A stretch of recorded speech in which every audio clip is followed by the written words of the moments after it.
Olá pessoal, tudo bem? O canal Inteligente está no ar. 7 vídeos em 7 dias começa hoje. Quem clicou no vídeo sabe que hoje eu vou comentar uma redação nota 1000, não vou corrigir, porque sinceramente tem muito pouco que se questionar na redação. O objetivo não é trazer a fórmula da redação nota 1000, porque ela não tem uma fórmula específica. Meu objetivo é fazer você perceber os pontos fortes dela e fazer isso, e você trazer isso para a sua própria redação, para o seu próprio texto. Durante o vídeo vai ficar uma tela opaca com o texto para vocês lerem, tá? Eu não sei se essa é a melhor forma de fazer isso, mas eu achei a ideia bem legal. E aí eu vou lendo, o texto vai estar disponível para vocês, eu vou lendo e vou explicando e mostrando os pontos fortes da redação do Carlos Eduardo Lopes Marciano, de 19 anos, do Rio de Janeiro. A redação dele foi a redação nota 1000 em 2014, com o tema Publicidade Infantil em Questão no Brasil. E vamos parar de enrolar e vamos começar. É comum vermos comerciais direcionados ao público infantil, com a existência de personagens famosos, música para as crianças e parques temáticos. A indústria de produtos destinados a essa faixa etária cresce de forma nunca vista antes. No entanto, tendo em vista a idade desse público, surge a pergunta: as crianças estariam preparadas para o bombardeio de consumo que as propagandas vinculam? Vamos lá, como é que ele começa essa redação? Ele faz um parâmetro da situação, ele te situa no problema e ele cita exemplos de como é que está a publicidade infantil atualmente. Quando ele diz, é comum vermos comerciais direcionados ao público infantil, ele está te situando, com a existência de personagens famosos, músicas para as crianças e parques temáticos. A indústria de produtos destinados a esta faixa etária cresce de uma forma nunca vista antes, ele está dando ênfase ao problema. No entanto, e aí ele começa a reflexão, mas ele não diz para você qual é o posicionamento dele. No entanto, tendo em vista a idade desse público, surge a pergunta: as crianças estariam preparadas para o bombardeio de consumo que as propagandas vinculam? Veja só, a pergunta dele é bem estruturada e coerente. E ele vai ter que responder essa pergunta no decorrer do texto. Ele não falou que era um problema, ele não falou que a publicidade infantil é um problema. É interessante perceber que ele não falou que era um problema, nem que tinha que ser solucionado. Ele mostrou, através da pergunta, que pretende construir um texto reflexivo e explicativo. Quando ele diz, as crianças estariam preparadas para o bombardeio de consumo que as propagandas vinculam?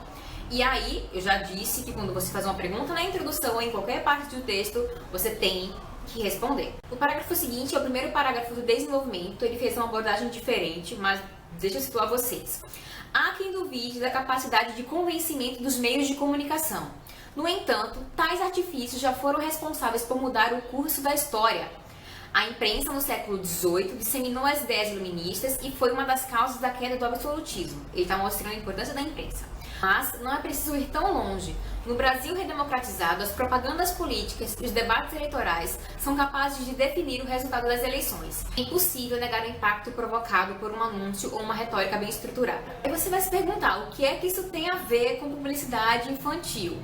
Bom, ele citou nesse primeiro parágrafo do desenvolvimento meios de comunicação. A publicidade normalmente é vinculada. Aí ele começa, aqui no vídeo da capacidade do convencimento. Ele está dizendo que as mídias, que os meios de comunicação têm um poder de persuasão.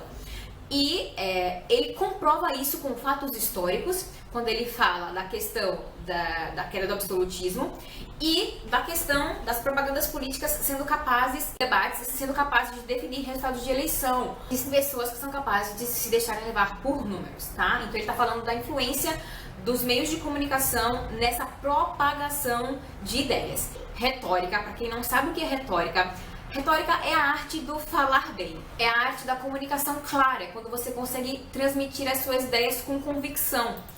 E, sinceramente, fiquei muito surpresa porque ele utiliza fatos históricos e conceitos de linguagem numa redação sobre publicidade onde você talvez imagine que não caiba, mas coube.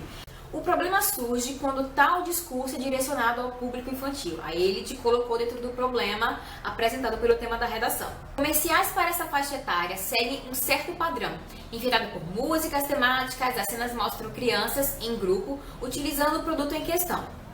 Tal manobra de marketing acaba transmitindo a mensagem de que a aceitação em seu grupo de amigos está condicionada ao fato dela possuir ou não os mesmos brinquedos que os colegas.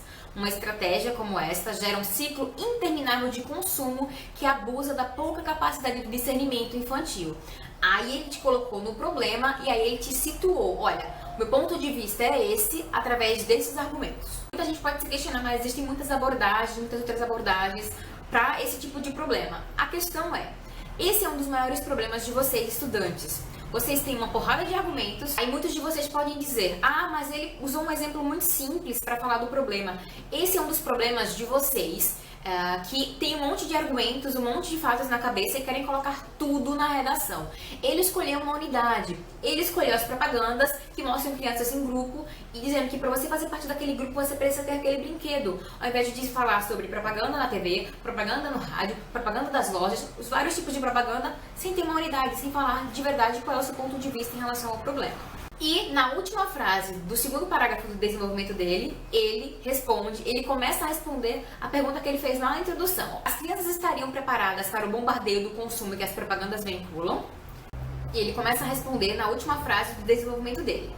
Uma estratégia como essa gera um ciclo interminável de consumo que abusa da pouca capacidade do discernimento infantil. Na pergunta ele questionou se as crianças estariam preparadas e ele está dizendo que as crianças tem pouca capacidade de discernimento. Fica claro, portanto, começa a conclusão dele. Fica clara, portanto, a necessidade de uma ampliação da legislação atual a fim de limitar, como já acontece em países como o Canadá e Noruega, a propaganda para esse público, visando a proibição de técnicas abusivas e inadequadas. Além disso, é preciso focar na conscientização dessa faixa etária em escolas, com professores que abordem esse assunto de forma compreensível e responsável. Só assim construiremos um sistema que, ao mesmo tempo, consiga vender seus produtos sem obter vantagem abusiva da ingenuidade infantil. Ele começa a conclusão dele falando de uma coisa que muita gente cometeu erro. Falar sobre a criação de uma legislação. A legislação já existe e o órgão fiscalizador já existe e é o CONAR. Eu já falei disso em outros vídeos. Ele utilizou a informação de texto de apoio, como ele diz, Canadá e Noruega, de forma muito sutil. Então isso não fez ele perder pontos porque ele não usou informações, tipo dados, estatísticas, frases inteiras. Ele só utilizou dois países que têm uma proposta de solução muito parecida com a que ele está propondo para o Brasil. Ele fala da forma de conscientização do papel do professor e das escolas. Nisso, ele não precisou citar os pais, como muita gente faz, ele precisou colocar a culpa no governo, como também muita gente faz e comete um erro. E ele ainda diz: só assim construiremos um sistema que consiga vender os seus produtos sem obter vantagens abusivas da ingenuidade infantil. Porque, gente, vamos voltar pra cá. A publicidade, ela não vai acabar. Não tem como dizer acabar com a publicidade infantil, ou proibir a publicidade infantil. Isso não vai acontecer. Porque, na verdade, a publicidade está no nosso dia a dia. Está no panfleto, está no comercial no rádio, na TV, está no outdoor. Tudo que tem a ideia de propagar uma informação, a gente está falando de publicidade. O título da redação dele foi O Verdadeiro Preço de um Brinquedo. Vamos lá.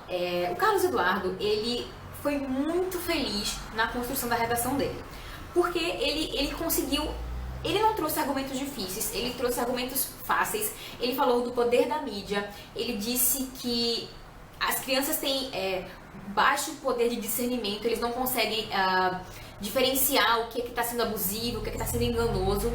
Ele não culpou os pais, ele não culpou o governo, ele usou argumentos simples, mas muito bem estruturados, características de uma pessoa que lê muito. Ele falou do iluminismo, ele falou de retórica, coisa que eu coloquei isso na minha redação, porque, enfim, eu estudo linguagem, tem tudo a ver, mas isso...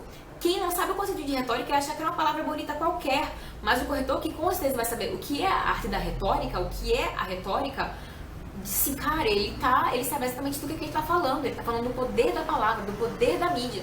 E como ela é capaz de persuadir. Gente, está passando o carro, porque é domingo de manhã e eu moro numa avenida. Então, ó, carro passa, moto passa. E se eu parar de falar, eu vou passar a manhã inteira aqui pra gravar e não vou conseguir gravar esse vídeo pra vocês. Então, por favor, relevem.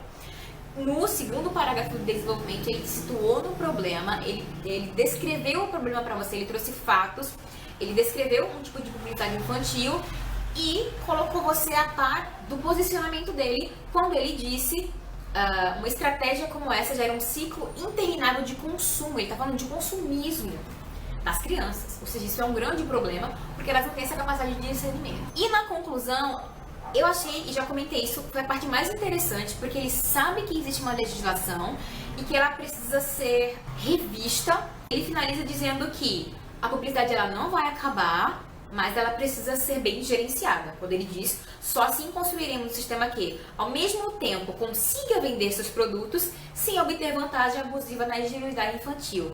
Se você gostou desse vídeo, dá um like, se inscreve aqui no canal. Qualquer outro comentário para acrescentar em relação à análise ou uma coisa que eu talvez não tenha comentado, deixa aqui nos comentários. Vamos transformar isso num grande debate. Quais são as características da redação nota 1000, o que ela pode mudar, o que você poderia acrescentar. Eu tenho muito pouco questionado a redação dele, ela é realmente muito boa, muito bem estruturada, com argumentos muito concisos, muito sólidos. Eu chequei cada informação dele, ele colocou certo, ele falou muito bem do iluminismo, ele colocou muito bem o termo retórica e ele estruturou muito bem a redação, então assim, não tem realmente o que questionar na redação dele. Se você gostou desse vídeo, dá um like, tá? Logo aqui embaixo na caixinha, tá? Do YouTube. Se você tá assistindo pelo canal Inteligente, dá um cliquezinho, tem um títulozinho do vídeo, e você clica nele, você vai ser direcionado pro YouTube, aí fica melhor pra você assistir. Aí você aproveita, se inscreve aqui no canal, clica em gostei.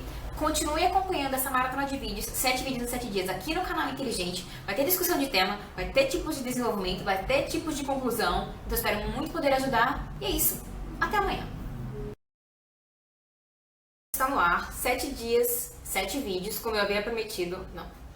De domingo, primeiro dia que o primeiro dia vai ao ar. O que eu falei? O dia em que o primeiro vídeo vai ao ar. Foi isso que eu queria dizer. Esqueci completamente. E das campanhas na pergunta ele perguntou. Análise bem sucinta da redação, sucinta.